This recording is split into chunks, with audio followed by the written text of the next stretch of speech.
A Torto e a Direito, um programa com Alberto Magalhães, Bento Anastácio e Ricardo Freixal. Realização de Luís Matias. Muito boa tarde, bem-vindo ao A Torto e a Direito. Aqui estamos para mais um programa desta semana, que está no ar sempre à terça-feira às 18 horas. Temos connosco o Alberto Magalhães, o Bento Anastácio e Ricardo Freixal. Bem-vindos todos ao programa desta semana, ao Torto e a Direito. Vamos ao período fora da ordem, com as notas de abertura. Alberto Magalhães, és tu precisamente a começar. Que destaques fazes neste período fora da ordem de trabalho? Fora da ordem andamos nós sempre todos. Boa tarde a todos. Ainda bem. Boa tarde a todos dentro do programa e para os nossos ouvintes também. Duas pequenas notas. Ontem a CNN Portugal estreou-se, substituiu a TVI 24, e estreou-se com uma entrevista a João Rendeiro. Não se sabe dele o paradeiro, desculpem a rima, que uma entrevista de fazer chorar as pedras da calçada. João Rendeiro chorou por causa da sua Maria, mas não vem a Portugal salvá-la das garras do Ministério Público. Bom, mas o que eu queria salientar nesta nota foi a atitude de Marcelo Rebelo de Sousa, do nosso Presidente da República, quando os jornalistas lhe perguntaram sobre o indulto que João Rendeiro aproveitou para pedir ao Presidente da República nessa entrevista. E a reação de Marcelo Rebelo de Sousa a mim espantou-me. Quer dizer, ele, em vez de dizer, meu amigo, se quer ser perdoado, entregue-se aqui à nossa polícia, vá preso, e depois na prisão logo tem tempo de escrever uma carta ao Presidente a pedir o indulto, dentro do prazo legal, mas não. O que ele disse foi, desculpa lá, João, mas devias ter pedido o indulto até 30 de julho. Agora não posso fazer nada, só para o ano.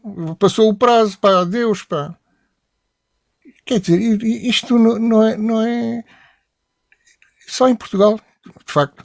Segunda nota. Alguns ouvintes escreveram-me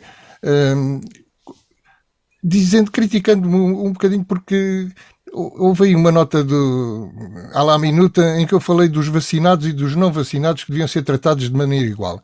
E há pessoas que acham que não, que isso não é bem, não é lícito.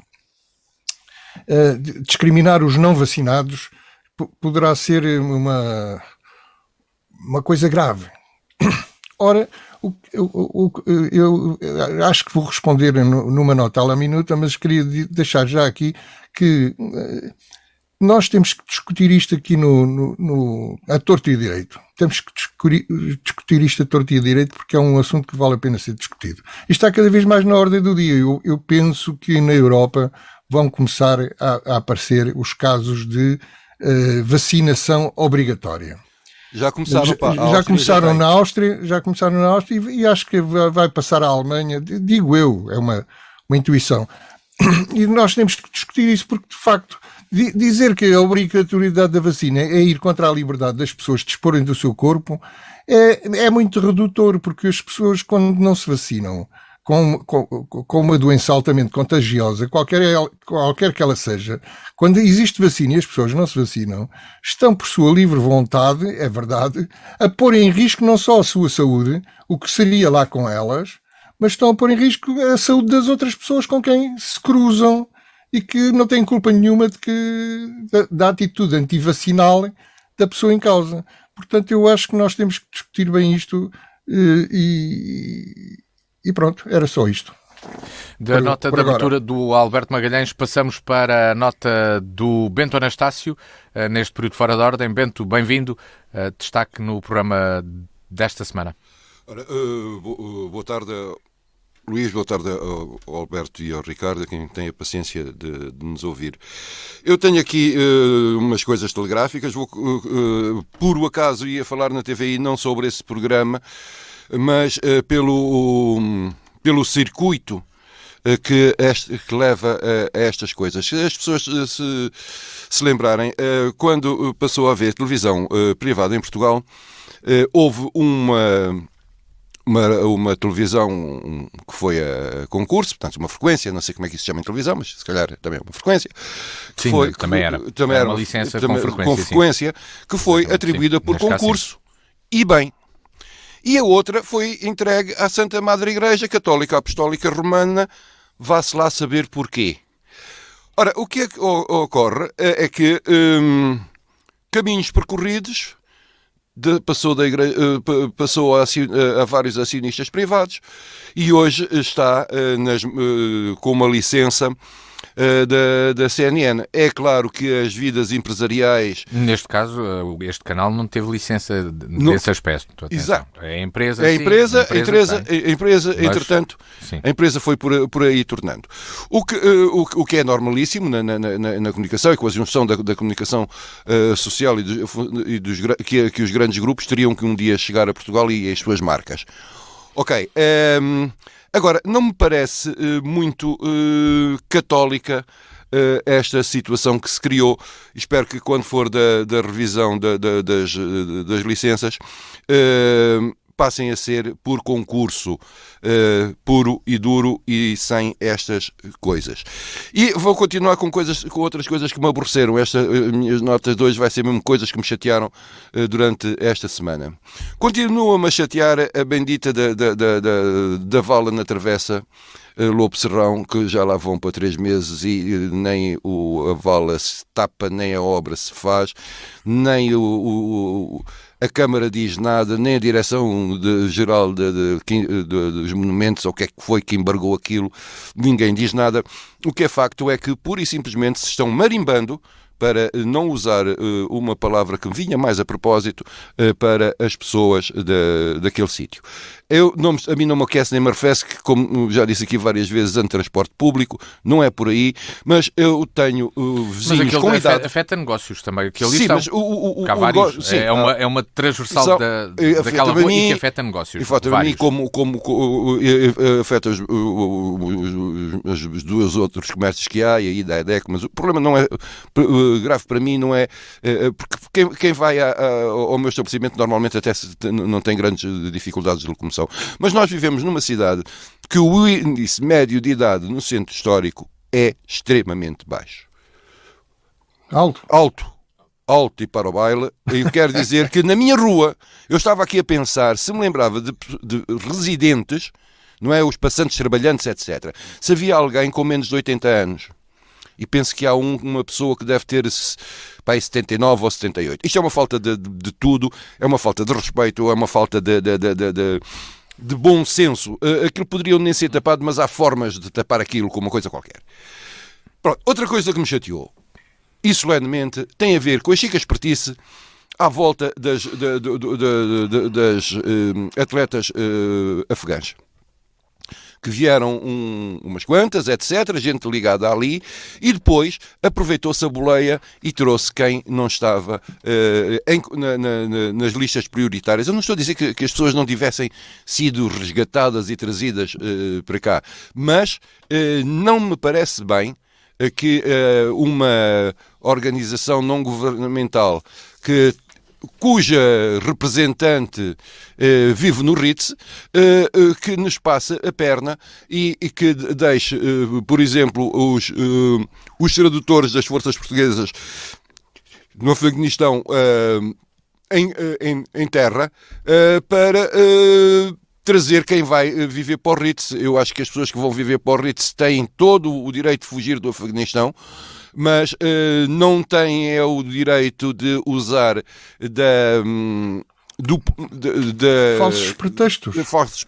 E sobretudo, gozar com um povo que sempre esteve de braços abertos, na sua grande maioria, para receber e ajudar todos e todas. Portanto, eu acho que isto fica por aqui, porque eu, de facto, chateei-me com muita coisa, mas o resto fica para a próxima, quando eu vier mal disposto outra vez. Ricardo Freixal, boa tarde, bem-vindo ao programa de hoje. Que notas traz para esta fase de fora da ordem? Boa tarde, Luís Matias. Boa tarde, Alberto Magalhães e ao Bento Anastácio. Boa tarde, Ricardo. E uma muito boa tarde aos nossos ouvintes também, que nos ouvem. E eu tenho feedbacks Já não é a primeira vez que trago isto para aqui, mas é salutar nós cruzarmos na rua com os nossos amigos, com os nossos colegas, às vezes com gente praticamente anónima, que nos diz, que nos ouve e que nos gosta de ouvir. E naturalmente aqueles que não gostam de nos ouvir, se calhar não têm um atrevimento. Não nos ouvem. Não nos ouvem. Se calhar não gostam, não nos ouvem, não é? Porque se ouvissem gostavam. De qualquer forma, gaba de cesto, não é? Acaba-lhe, vamos à medida. É salutar. E eu normalmente pergunto aos meus amigos, aos meus colegas, mas vocês têm paciência para nos ouvir? E eles dizem, não, ouvimos o programa com gosto e gostamos da forma como ele é conduzido e olha, isso para nós é bom, é salutar.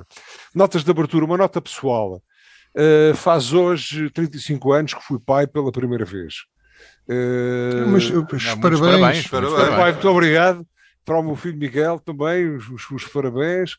Enfim, para a minha neta. Parabéns, Miguel, aquele abraço. Que ainda não vi com esta história toda de Covid e dificuldades de comunicação à distância.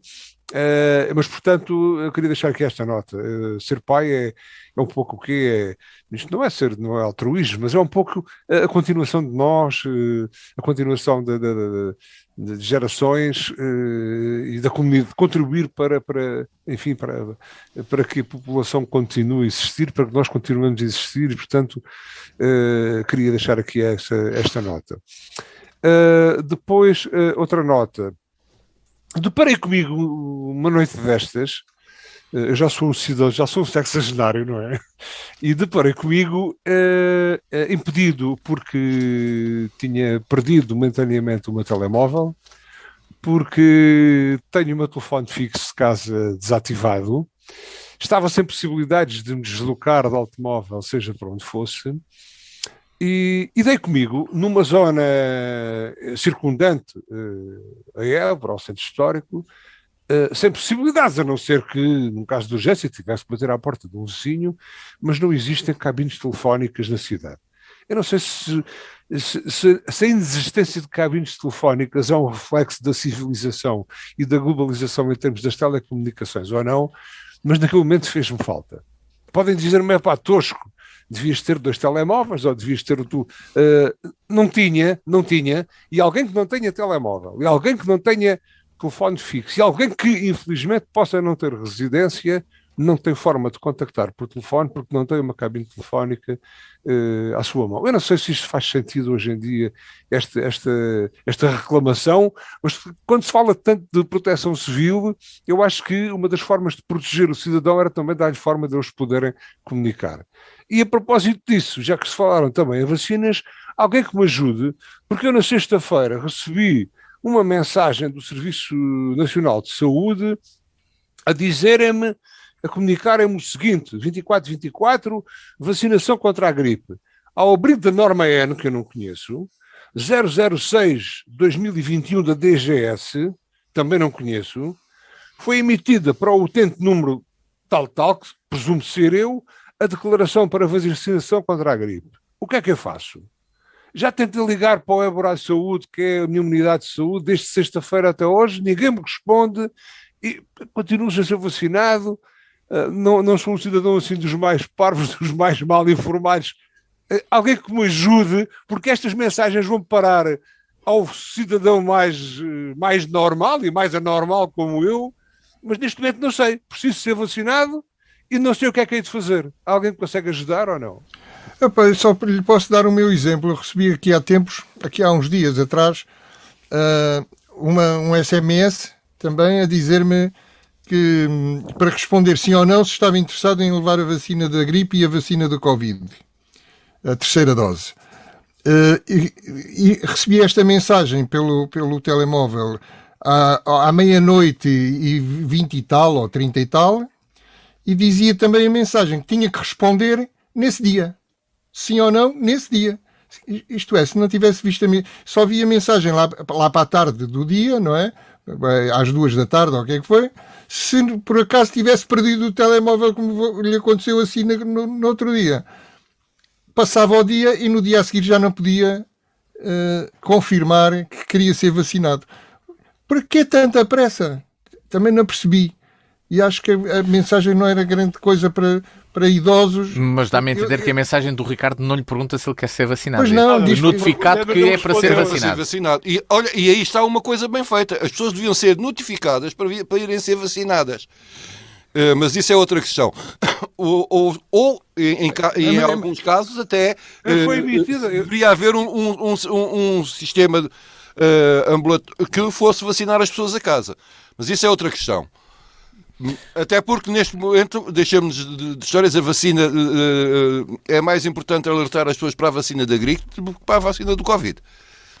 Mas acho que é será para o dia em que nós tratarmos disto a torto e a direito. Não sei o que é que hei de fazer. Para a semana o governo vai impor novas medidas. Alguém vai responder. Deixa lá que alguém... Vou eu responder ao Ricardo.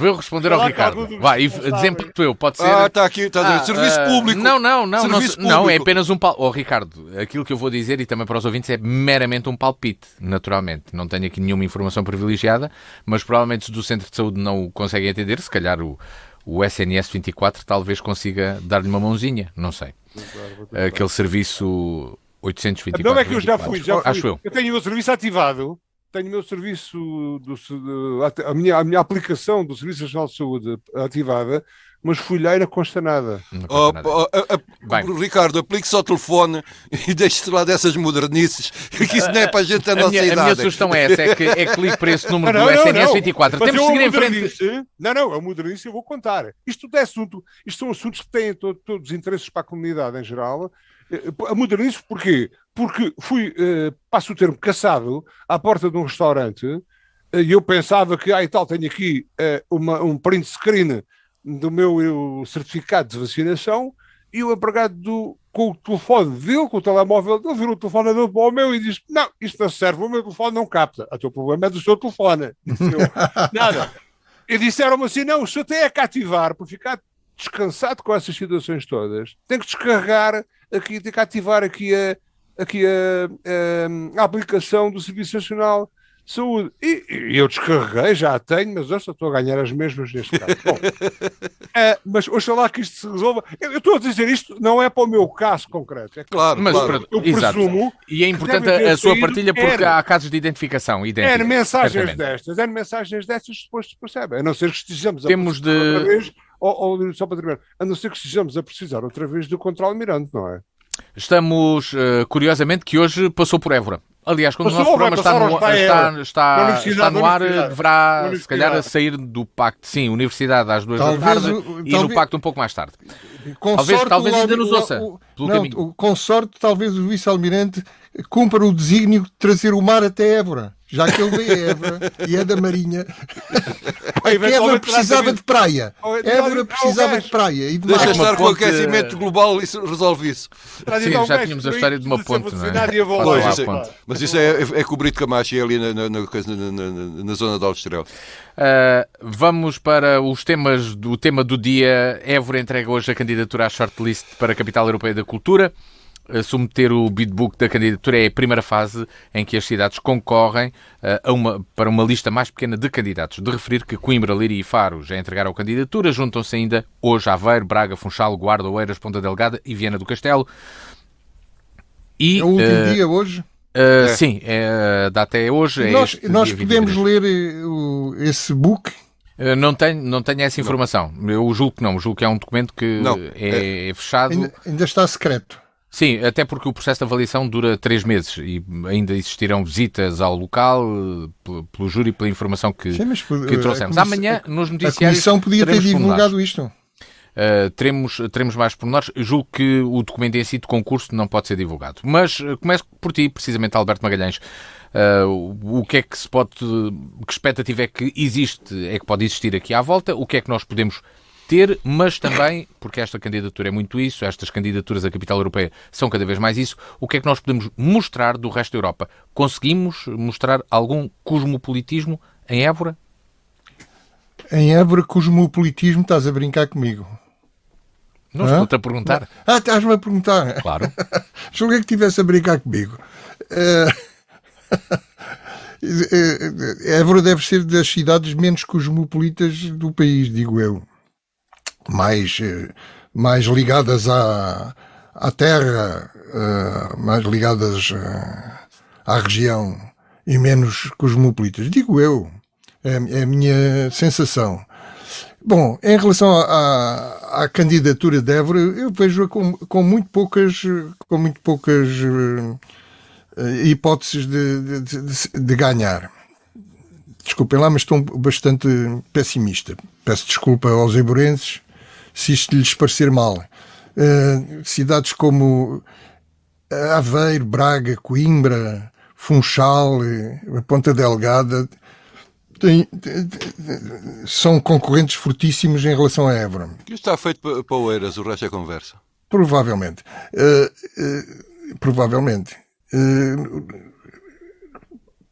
E provavelmente porque eu poderia dizer, por exemplo, Braga seria uma cidade também que poderia merecer isso, mas já são demasiadas cidades do norte a serem capitais europeias. Já foi Guimarães, foi o Porto, não sei se por isso será preferível escolherem uma cidade cá mais para baixo. Mas cá mais para baixo temos Oeiras, é verdade. E temos o Isaltino, e temos o per capita mais alto do país, e temos uma série de organizações e de infraestruturas, etc., que Évora não tem. Évora tem alguns trunfos. O quê? Tem o Alentejo, que é sempre um trunfo bom de apreciar, com as suas tradições, o seu artesanato. Tem a Fundação Eugénio de Almeida, que tem feito bastante pelas artes aqui e pela cultura aqui em Évora. Tem o Conservatório, os grupos corais, o Évora em Música, o Coral Évora, os Cantares de Évora, etc. Tem um centro de escultura em pedra, que desde que o João Cotileiro organizou aquele encontro de escultores internacionais já há 30 ou 40 80. Anos, foi nos anos 80, eu estava cá há poucos anos, em Évora. Desde aí, Évora é uma cidade com escultura. Tem a Bienal de Marionetes, tem os grupos de teatro, a Bruxa e o Sendreve, e depois tem coletividades de cultura e recreio que não têm visibilidade, tem uma série de artistas novos que não têm visibilidade, talvez ali na Praça de Geraldo alguns se vejam ali naquela coletividade que existe na Praça de Geraldo. Na Harmonia, falas da Harmonia, é isso? Exatamente, na Harmonia, mas tudo com pouca visibilidade. Portanto, os fatores menos bons, na minha opinião, o peso da Câmara de Évora no ambiente cultural da cidade, está praticamente tudo centralizado na Câmara. A Câmara organiza quase tudo, financia quase tudo, embora a Fundação Eugénio de Almeida tenha quebrado um bocado esse monopólio, e o Conservatório também, e os maus hábitos criados no público pela Câmara de Évora, há muitos anos, do tempo do Abílio Fernandes, que é haver espetáculos de borla por todo o lado, a toda a hora, nos tempos áureos, claro. Eu lembro-me de, na Feira de São João, ver dos melhores artistas portugueses completamente de borla. E eu acho que o público de Évora se habituou a ter cultura de borla e não pagar. As pessoas acham mal pagarem bilhetes a preços normais, como se pagam em Lisboa, no Porto ou em Coimbra. E isso é mau para as atividades culturais. Depois, como eu disse ainda há bocadinho, outro fator menos bom é que muitos agentes culturais e muitos artistas, cantores, etc., são quase invisíveis, não é? Aparecem de vez em quando no 25 de Abril, lá aparecem uns quantos na emissão da Câmara Municipal com a Rádio Diana, neste caso, etc. Depois, há outras coisas que são graves e que continuam. Por exemplo, o Teatro Municipal Garcia de Rezende não é um teatro municipal, é um teatro que está mais ou menos nas mãos do Sendreve há 40 anos. Nunca teve uma direção autónoma, um diretor, como os outros teatros estatais têm, o Teatro de São João no Porto, o Teatro de Dona Maria em Lisboa, um diretor, uma direção que programe, faça a programação daquela casa e que faça com que Évora tenha teatro de outras companhias regularmente. Tal como vai acontecer provavelmente ao Salão Central. Na minha opinião, já devia estar a preparar-se uma direção para fazer um planeamento da utilização daquilo regularmente. A última lacuna e talvez a maior. Para concluir então, sim, nesta primeira volta. Sim. A última lacuna e talvez a maior. Em Évora não tem nem um sítio para fazer congressos com muita gente, congressos científicos, congressos culturais, seja o que for, com muita gente, não tem lotação nem condições. Não vou falar na Praça de Touros, porque aquilo não tem condições absolutamente nenhumas. Nem uma sala de espetáculos com condições, que a Praça de Touros também não tem. Tem condições acústicas perfeitamente desastrosas para qualquer artista. Portanto, Évora é talvez das poucas cidades em que infraestruturas básicas não existem. Poderíamos, se tivéssemos uma candidatura forte, como o Porto fez, poderíamos talvez ter aquilo que o Porto teve, que foi a Casa da Música, com dinheiro europeu da capital da cultura. Aqui me fico. Obrigado, Alberto Magalhães. Bento Anastácio, e que avaliação fazes desta intenção, desta candidatura? Onde é que achas que estamos neste momento, nesta data importante, que é de entrega da candidatura? Porque hoje, sim, termina o primeiro prazo e hoje é o sinal claro, pronto, há a candidatura. Há candidatura. Vemos candidatura. Mas pronto, eu antes disso eu queria pegar aqui no que disse o Alberto e queria falar do Teatro Garcia de Rezende. O Teatro Garcia de Rezende, porque a memória às vezes é um bocado curta. Quando o Passos, que já lá está, que eu lembro aqui, que tenho como amigo, ou como o meu camarada Mário Barradas, foram buscar as chaves à Câmara Municipal, o teatro servia de armazém, não tinha atividade, não tinha nada. Ou seja, foram eles que foi o Centro Cultural de Évora e, sobretudo, o Mário Barradas e o Passos e depois toda a gente que veio a seguir que agarrou naquele espaço que estava degradado e a degradar-se e fez dele uma das referências da cultura neste país. Nós somos do tempo em que o Ballet Gulbenkian estreava em Évora. Entretanto, é claro que estreava que grande parte dos espetáculos, e bem, eram à borla. Ora, o acesso à cultura é um dos direitos fundamentais do povo e dos portugueses, pelo que não fez mais do que a sua obrigação o Dr. Abílio Fernandes, quando disponibilizou a cultura e todo o tipo de cultura ao povo à borla. Podemos dizer que as escolhas, etc, mas isto nas artes é sempre como é, uns gostam, outros não gostam.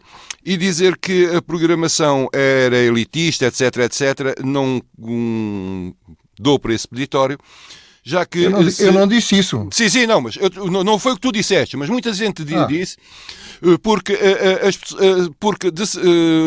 quando as pessoas têm acesso à cultura, às coisas que acabam por receber bem. Nós temos fraca formação musical, temos fraca formação cultural nas escolas da formação clássica, mas isso não impede de, se houver uma orquestra sinfónica na Praça do Geraldo a tocar Stravinsky ou qualquer coisa assim no género, que não aconteça. E isto agora vou dar um exemplo do que eu vi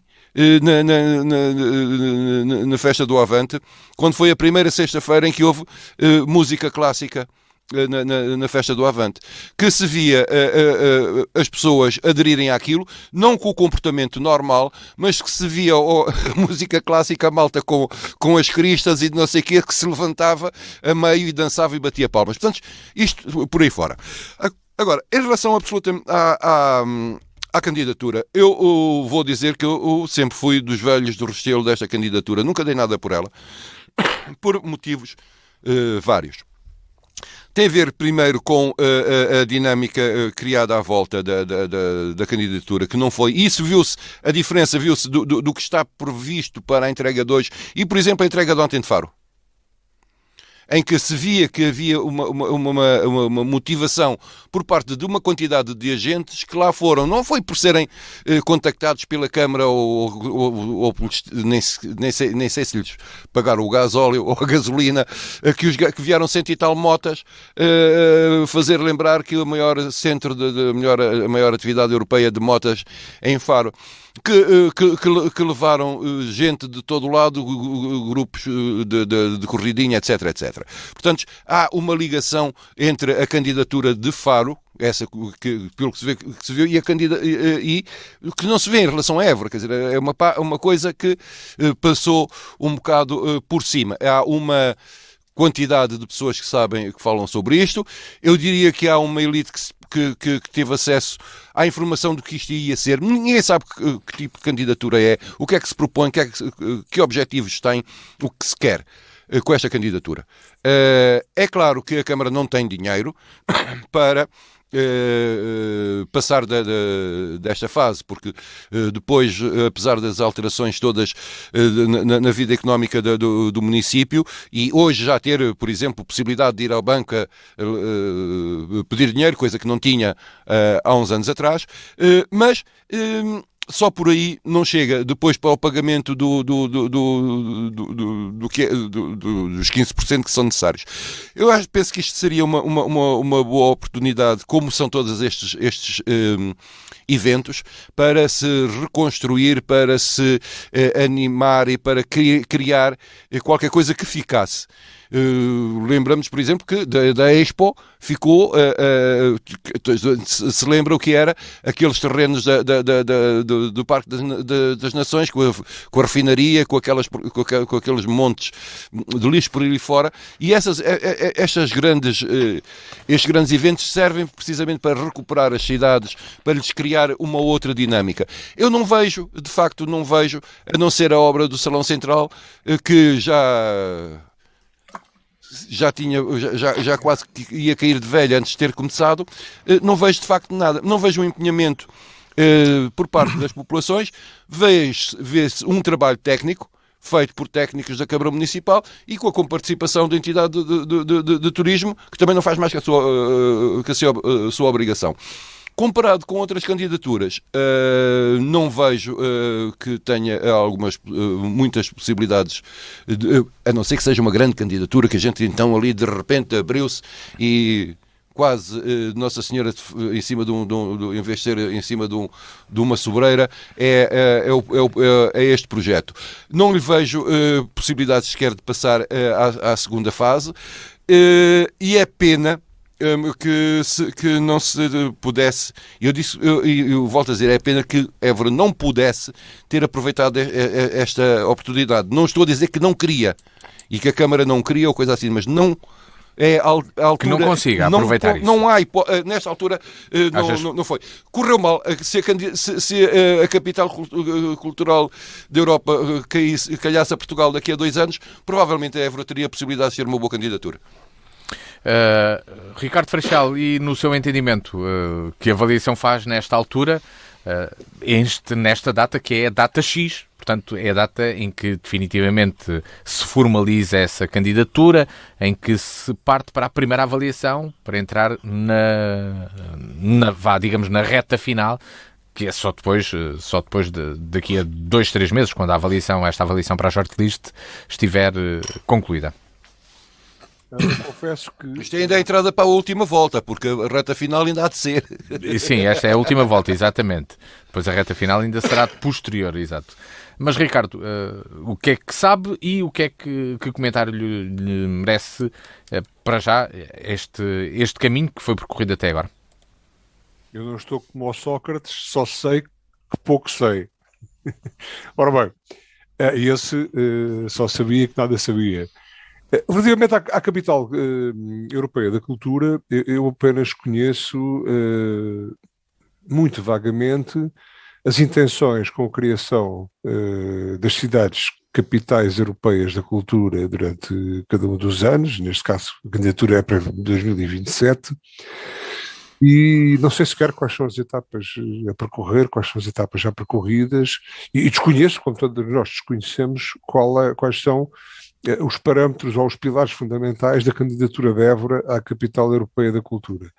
E, portanto, não me atrevo como conhecendo quais são as outras cidades portuguesas que concorrem connosco, porque não conheço o dossiê, porque não conheço a candidatura, neste momento não me atrevo como o Alberto Magalhães a dizer que Évora não vai ter hipóteses nenhumas. Não sei se tem, se não tem. Agora, aquilo que eu há muito tempo venho dizendo, na minha opinião, de Évorense e de cidadão, é que Évora tem praticamente esgotadas, nunca estão esgotadas as hipóteses de estabelecer aqui baluartes que sirvam como atrativo para pessoas, porque, sei lá, Santarém tem a feira da agricultura e a Feira Nacional do Ribatejo, Lisboa tem a FIL, a Beja tem a Alvibeja, Vila de Frades tem a festa do vinho, bora para a festa do vinho e da vinha. E acho que Évora, pese embora a exiguidade aqui apontada e se calhar a pouca eficiência no aproveitamento dos recursos existentes, Évora tem possibilidade, ou teria possibilidade de se afirmar aqui como capital da cultura. Não quero dizer que seja capital europeia, mas havia aqui Évora Conselho e Évora, eventualmente distrito, possibilidades de reunir uma série de potenciais interesses que poderiam fazer de Évora a capital da cultura, como forma de atrair, não apenas no ano 2027, mas no dia a dia, atrair e fixar temporariamente aqui muita gente com possibilidades de explorar tudo aquilo que é a nossa cultura, a nossa artesania, a nossa forma de ser e de estar na vida. E isso é um projeto muito mais amplo, não é fugaz como a candidatura, seguramente, que pode estar muito bem elaborada e pode ter dado muito trabalho, mas que é fugaz e que tem um objetivo de 2027. Poder-se eventualmente aproveitar alguns dos esforços que se foram utilizados nessa candidatura, mas eu acho que o trabalho sobre Évora tem que ser mais profundo. E há muito tempo que digo isto. Évora tem muita possibilidade, com muito património, com muita história, com muita cultura, tem possibilidade de se afirmar culturalmente e de, através da cultura, de utilizar a cultura como polo de atração turístico, e não só turístico, sei lá, Évora, o Alentejo, eventualmente, quizás estará na moda já há muito tempo. Eu não sou daqueles que tenho orgulho em ser alentejano, sou alentejano porque sou, porque nasci e porque sou também. E Évora e o Alentejo podiam afirmar-se aqui culturalmente, não apenas visando a tal capital europeia da cultura, que, como eu disse, é fugaz e é volátil e passa num ano, embora sirva de dinamização e de visualização das cidades candidatas ou das cidades que depois conseguem esse galardão, mas apelo a todos os intervenientes, e aqui isto passa transversalmente, passa pela Câmara, passa por todas as entidades responsáveis pela cultura, pelo turismo, pela região, que se pense de uma forma muito fundamentada, não apenas na capital europeia, que possamos eventualmente ter poucas hipóteses de conquistar, mas que esse trabalho não seja perdido e que se pense na Évora, que se pense em Évora culturalmente de uma forma mais consolidada, mais atrativa e que, portanto, resulte mais benéfica para a cidade, para o Conselho, para o Distrito e para todos nós. Obrigado, Ricardo Freixal, na análise que faz esta candidatura. Hoje, 23 de novembro, dia em que se formaliza a entrega da candidatura à Capital Europeia da Cultura para a tal shortlist, sendo que nos próximos 3 meses, aí sim teremos, só daqui a 2, 3 meses é que teremos novidades sobre se Évora passa à segunda fase ou não desta candidatura. Partimos para o segundo tema do programa de hoje, traz-nos o Alberto Magalhães. Alberto, queres falar sobre transição energética? Sim, a propósito do encerramento da central do Pego, central a carvão, Portugal deixou de ter centrais a carvão. Porque estamos na transição energética. A transição energética foi uma coisa que a Alemanha inventou mais ou menos há 20 anos. Os verdes alemães tiveram uma intervenção aí bastante decisiva, mas há 10 anos, com o acidente de Fukushima, da central nuclear de Fukushima, no Japão, por causa do marmoto, do tsunami, como se chama nessas paragens, levou a senhora Merkel a cometer uma das suas asneiras mais monumentais, que decidiu acabar com o nuclear. O que é curioso é que nós vamos atrás dos alemães, evidentemente. Também temos que acabar, não com o nuclear, que nunca tivemos, Ferrel nunca foi para a frente, mas temos que fazer a transição energética. E somos bons alunos, até somos mais papistas que o Papa, porque, entretanto, como a Alemanha gastou uma pipa de massa, eu até tinha aqui, mas já não sei onde, sei que gastou uma pipa de massa na transição energética para montar a eólica e a solar, as centrais eólicas e solares, como tanto a energia eólica do vento, portanto, como a energia solar são centrais intermitentes, não é? As solares só trabalham quando há sol e as eólicas só trabalham quando há vento. E quando não há vento e não há sol, é um problema, sobretudo à noite. Mas à noite é que as pessoas precisam de mais eletricidade nas cidades. E as pessoas cada vez vivem mais em cidades. E, portanto, isto é tudo um problema terrível. E a Alemanha, neste momento, tem uma série de centrais a carvão. Nós já não temos, já fechámos a do Pego. Atenção, parênteses.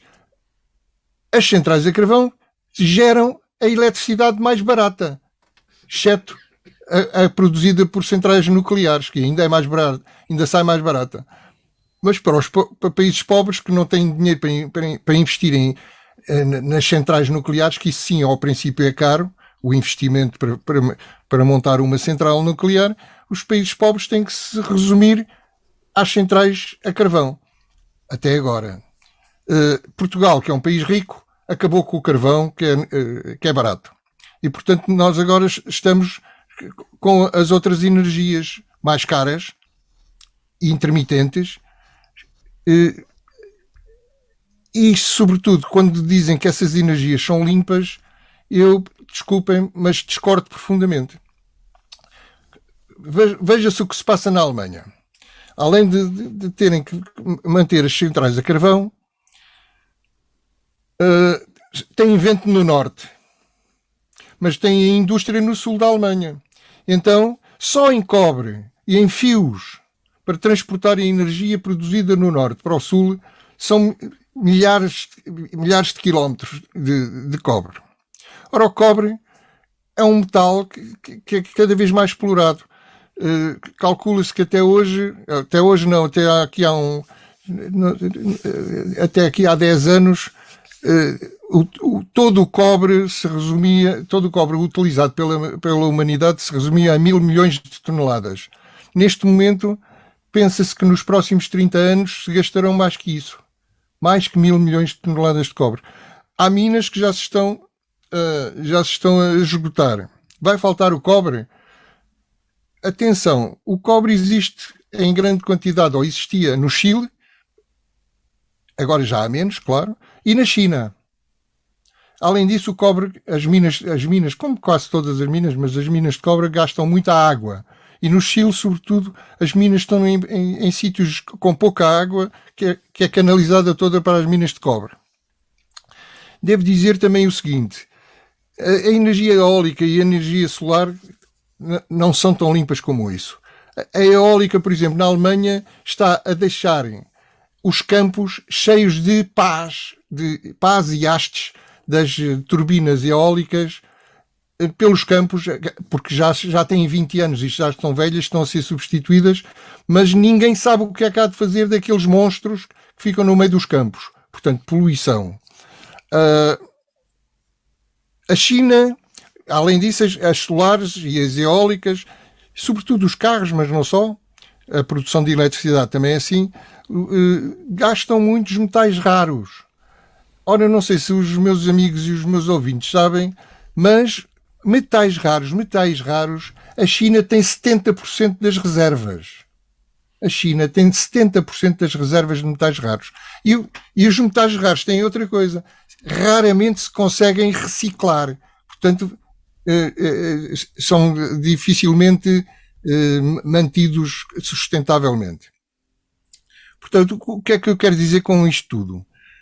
Quero dizer que as energias limpas não são tão limpas como isso. A mais limpa de todas, que é a nuclear. Toda a gente tem medo da nuclear, mas o que é certo é que já morreram mais pessoas em acidentes com outras formas de produção de energia do que com o nuclear.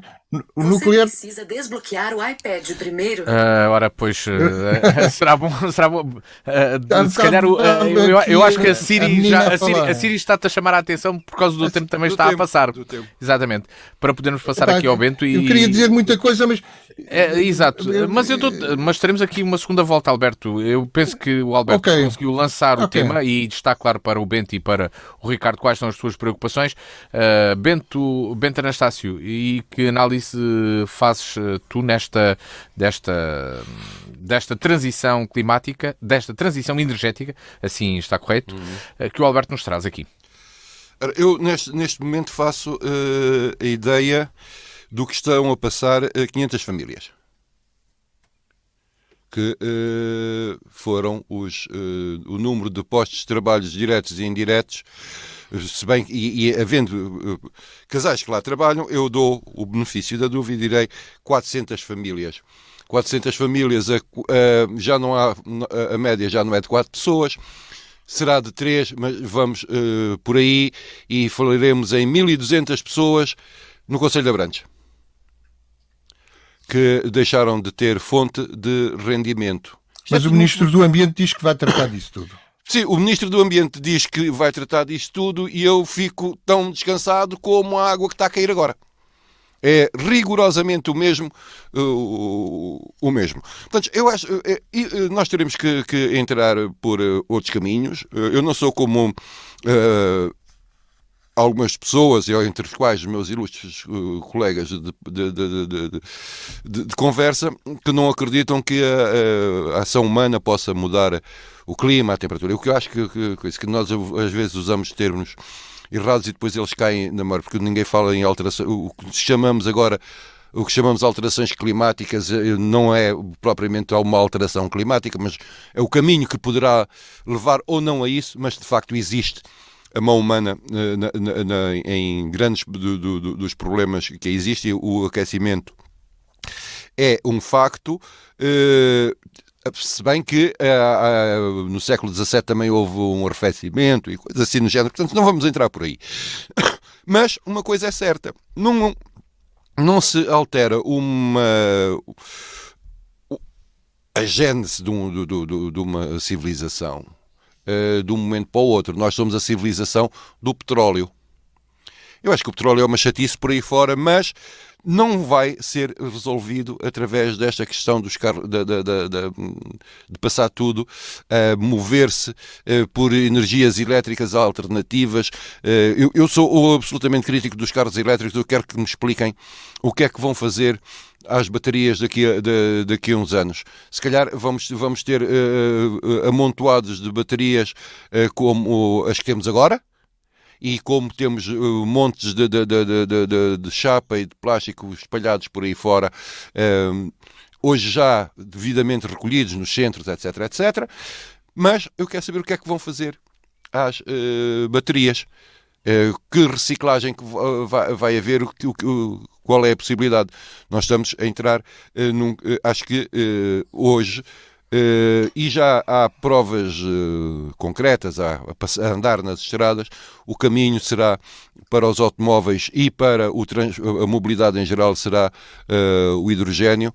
Não andam caminhões já e andam autocarros a hidrogénio. Eu não estou a ver como é que se pode fazer uma deslocação de um porta-contentores da China para Sines com baterias, a não ser que o porta-contentores só leve baterias, ou coisa assim no género. Portanto, não estou a ver. Portanto, isso acho que é uma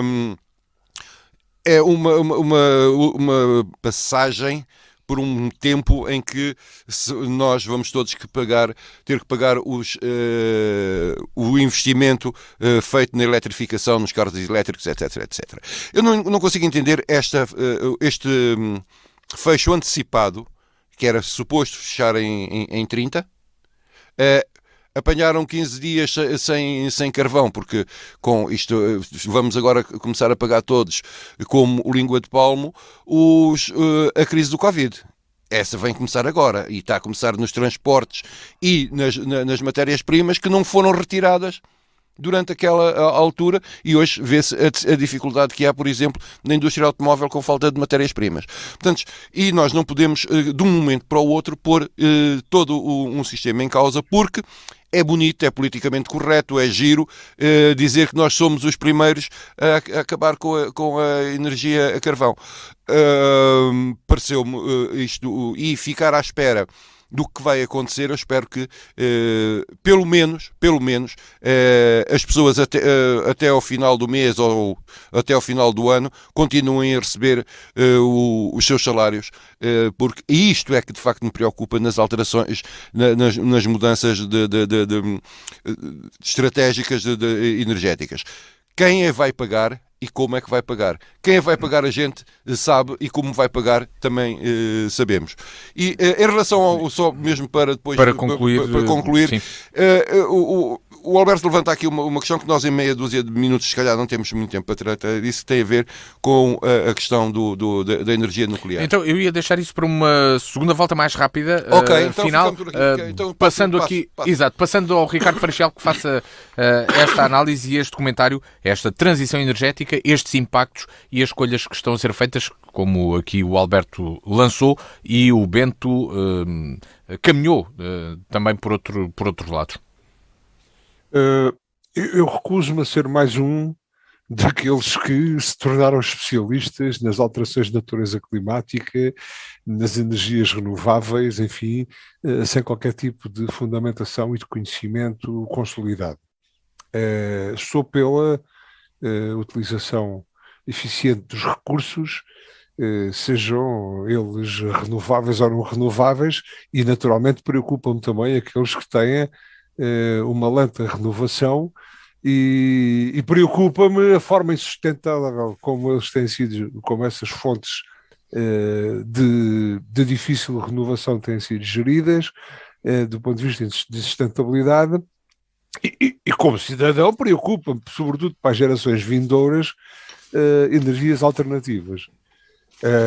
Mas não sendo especialista, enquanto não são validadas alternativas credíveis, de facto, passando pela eficiência da utilização dessas energias e pelos processos produtivos que têm que utilizar, sejam elas renováveis ou não, têm que ser sempre eficientes na utilização dessa energia. preocupa-me a mudança, assim, tipo, atirar-nos para fora de pé, passa a expressão, sem conhecimento consolidado. E para já aquilo que acontece é que, relativamente à questão da central termoelétrica do Pego, ou do Pego, acabámos com a central termoelétrica mais avançada, por exemplo, a mais avançada da Península Ibérica. Sem termos para já uma alternativa credível a este tipo de produção. Este é um primeiro aspecto, não é?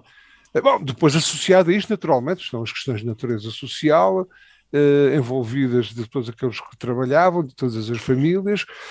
Ou seja, há aqui uma série de, por vezes, de medidas que eu não sei se serão devidamente consolidadas aos vários níveis, tendo em conta a sustentabilidade, neste momento a sustentabilidade ambiental, a sustentabilidade dos recursos, a sustentabilidade económica e a sustentabilidade social. E portanto, eu recuso-me, de alguma forma, a ser mais um desses especialistas, e quando já falámos aqui, abordámos aqui outro dia a questão, enfim, a questão da emissão de gases de efeito de estufa, mais concretamente do papel que a agricultura tem ou pode não ter na emissão. Agora, o que há necessidade, de facto, é de nós termos energia à nossa disposição. Seja ela... Bom, naturalmente, temos de ser muito sustentados naquelas não são renováveis. Mas não podemos, sem ser devidamente consolidados nas nossas decisões, anular ou pensar ou atirar para a frente com o cessar da produção energética sem termos alternativas de facto credíveis, porque, como disse o problema, como disse o Alberto Magalhães muito bem, sei lá, a eólica está dependente do vento, a fotovoltaica está dependente do sol, há toda aqui uma série de se's, e aquilo que eu concretamente, na Central do PEC, que lançou aqui a conversa, ou o tema, para já aquela vai ser anulada. E depois, entretanto, o carvão, seja o carvão mineral, seja o carvão vegetal, há coisas que são contrassensos autênticos. Quer dizer, preocupamos-nos muito com a emissão de gases de efeito de estufa para a atmosfera, mas passeamos pela cidade e se tivermos roupa estendida, fica-nos a roupa toda a cheirar a queimado e a lume, porque o carbono queima-se nas lareiras das habitações urbanas, como se estivéssemos... há século e meio atrás, quando o carvão era de facto a única fonte de aquecimento.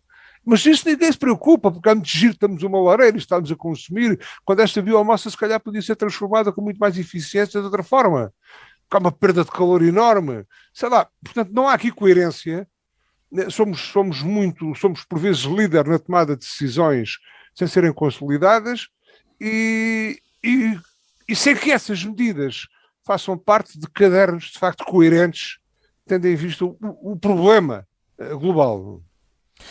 Em reta final, no programa de hoje, Alberto, Bento e Ricardo, então, uma pincelada sobre o nuclear. Se deve ser, já se falou sobre isso e o governo português disse definitivamente que esse não era o caminho, nem era uma alternativa para o nosso país. É uma porta o governo fechada. Também não é definitivo. O governo também não é definitivo. Não é, claro. É passageiro, é provisório, é provisório. Já agora, Neste momento é provisório. Definitivos. Definitivos a gente já teve um bastante longo e não foi grande coisa.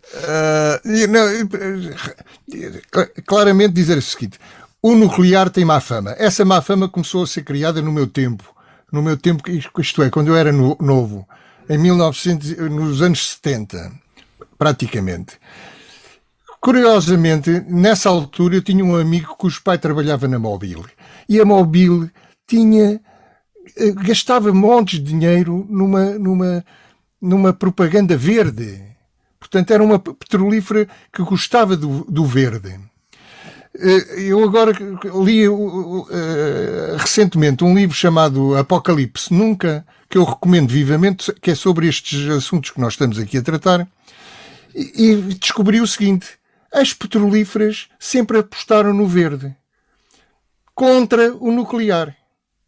Isto é, há montes de organizações verdes, ambientalistas, que são financiadas por petrolíferas, direta ou indiretamente. E que centram as baterias e sempre centraram as baterias, sobretudo no nuclear. Ora, o nuclear é barato, é limpo. Mas então os lixos nucleares, o que é que se lhes faz? Geralmente os lixos nucleares são enterrados na própria central. Isto é, não saem da central, não vão contaminar mais nada, estão lá dentro. Por junto, todo o lixo nuclear que agora existe ocupa uma área de um campo de futebol com 8 ou 10 metros de altura. São as varetas de combustível nuclear, mas que estão encerradas em cimento, em concreto e em ferro e não sei o que não saem dali. Morreram, só para vos dar um exemplo, com o colapso da barragem de Banqiao, na China, em 1975, morreram 200 mil pessoas. As partículas, segundo a Organização Mundial de Saúde, partículas de carvão e petróleo mataram em 2016, portanto matam anualmente, qualquer coisa como 8 milhões de pessoas em todo o mundo. Isto só para vos dizer que há mais, as energias sujas matam. As energias limpas também podem matar. Porque se vocês forem ver na internet um documentário chamado O Lado Negro das Energias Limpas, ou das energias verdes, desculpem, o lado negro das energias verdes, verão que na China as minas do lítio e do cobre, etc., matam pessoas através das poeiras completamente poluentes do ar em várias cidades perto das minas, em regiões inteiras. Portanto, o que nós estamos a fazer é pagar a energia cada vez mais cara, ao não apostar no nuclear e ao acabar com o petróleo e com o gás natural, etc., que são mais baratos.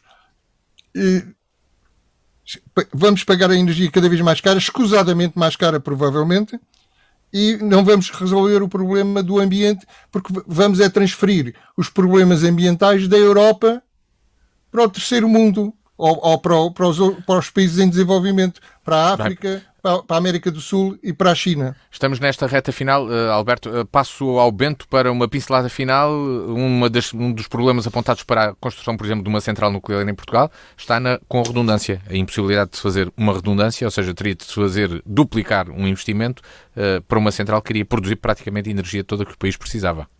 Era uma única fonte, o que colocaria também risco. Mas vamos lá ver. Que pensamento podes lançar daí? Há muito rapidamente.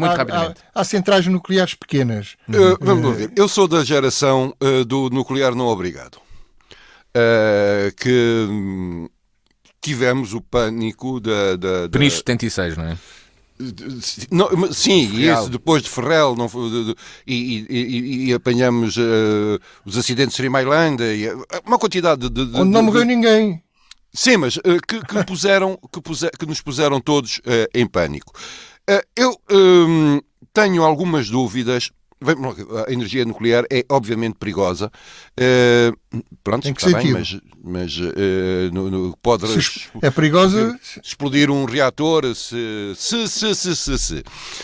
Hoje, ao contrário, nessa altura, hoje já sou capaz de pensar com alguma frieza a questão da energia nuclear. Eu penso que Portugal não tem massa crítica, não tem tamanho, não tem consumidores, não tem nada para uma central nuclear. Tem. Agora, tem. A Bélgica tem uma central nuclear e é mais pequena que nós. Deixa-me acabar. Só para o Bento terminar, para o Bento concluir. Para as centrais de anteriores gerações. Hoje há centrais de nova geração que são mais pequenas, mais adequadas até ao que é necessário para transportar a energia de um lado para o outro, porque ela, como diz o Faustino, não vai para o wireless, não há hipótese nenhuma, tem que ir sempre por cabos.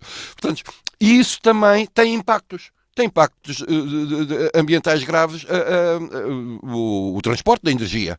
Portanto, através tens que ir buscar o zinco ou o cobre, que agora está a ser, devido ao preço, está a ser usado por aí fora.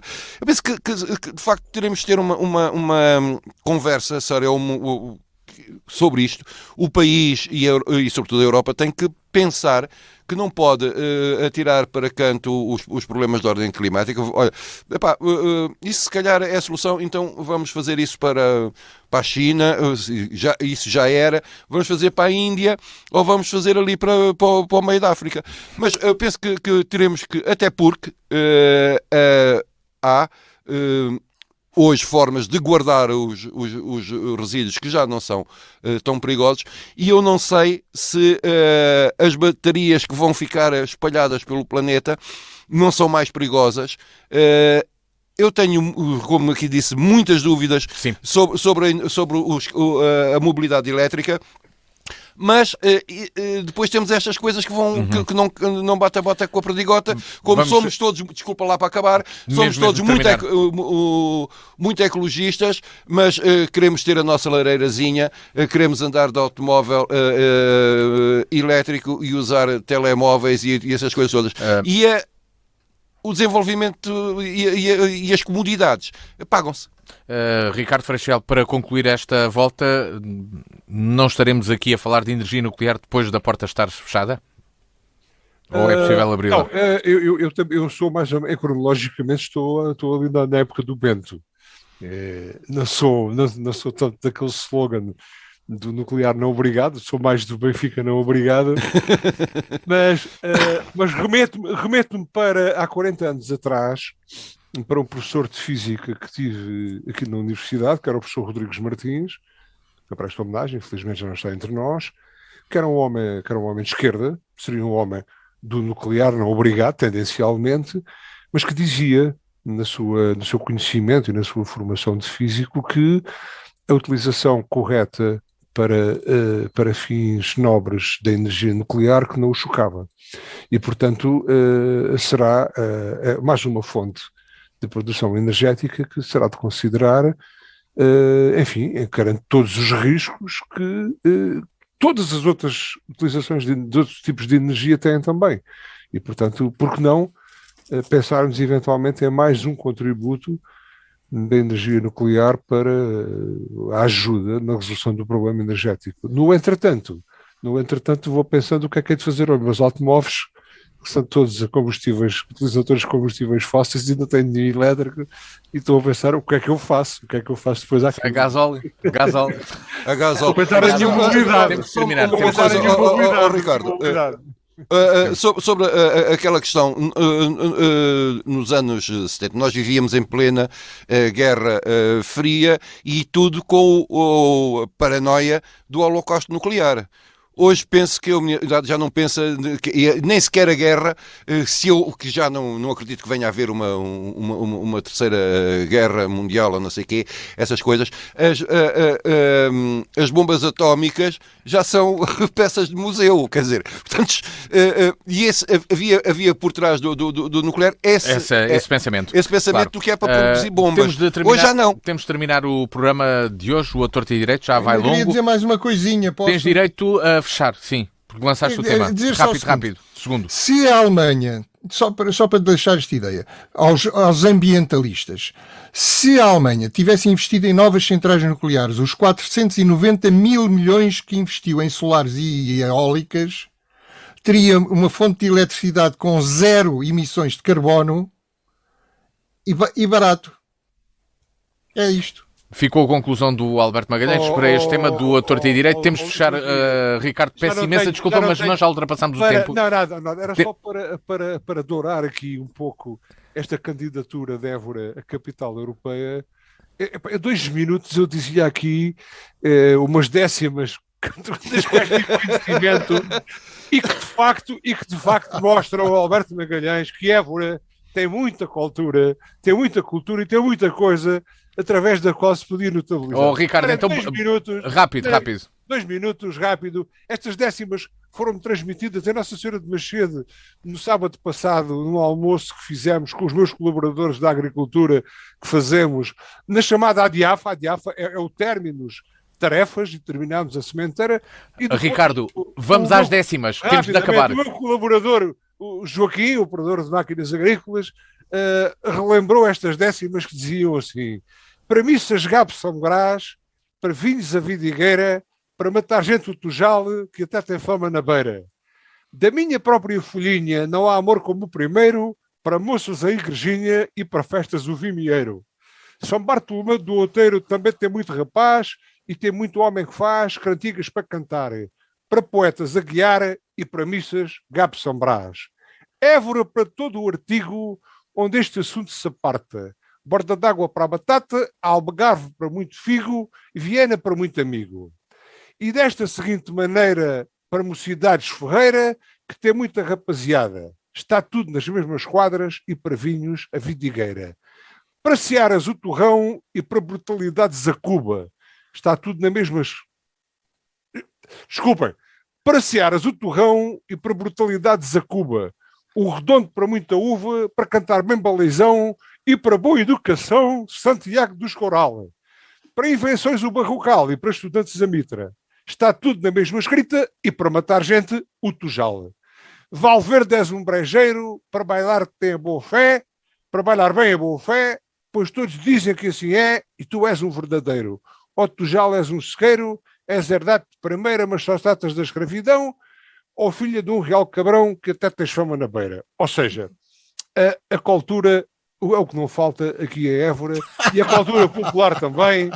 E, portanto, pronto, e assim terminamos. Estas décimas versavam aqui a herdade do Tujal. Isto foi há 60 ou 70 anos, mas de facto fala aqui na diversidade cultural que existe, espalhada por todo este Alentejo e que tem que ser aproveitada. Obrigado, Ricardo Freixal, Alberto Magalhães e Bento Anastácio. Volta de hoje uma semana. Boa semana. Até lá. Até para a semana. Até para a semana. A Torto e a Direito.